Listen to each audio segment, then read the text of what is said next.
در جلسه‌ای که در تالار خردی مقامات اجرایی محلی حکومت دولت شهر تحت رهبری رئیس شهر عبدالخالق خالقزاده برگزار گردید، مسئله کادرها موردی محاکمه قرار گرفت. در جلسه نخست سردار شعبه کادرهای دستگاه رئیس ولایت سوخت غالب جان شریفزاده سخن گفت. مکتوب رئیس شهر به عنوان محترم رئیس ولایت جهتی پیشنهاد نامزدها با منصب معاون عاید سمت اقتصادیات ارسال گردیده بود. از جانب محترم رئیس ولایت به عنوان پیشوای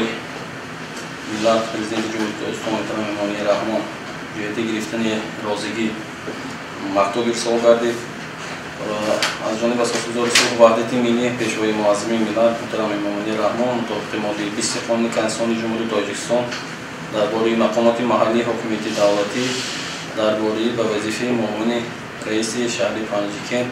ولایت سوخت تعیین نمودن دستپایزاده خسرو محمد نظر رازگی به امضا رسید. بعدا رئیس شهر عبدالخالق خالقزاده قرار رئیس شهر را عاید به وظیفه معاون رئیس شهر پنجکن عاید به مسائل اقتصاد و سودا تعیین نمودن دستپایزاده خسرو محمد نظر قرائت نمود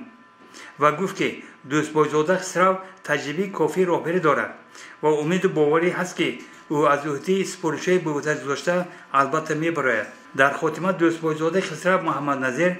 برای باوری به پرزیدنت مملکت محترم امام الرحمن رئیس ولایت سوخت رجب احمدزاده و رئیس شهر عبدالخالق خالقزاده برای باوری اظهار سپاس نمود و گفت که خدمت ارزنده به خلق و وطن هدفش در زندگی بود و همین طور باقی مانده است.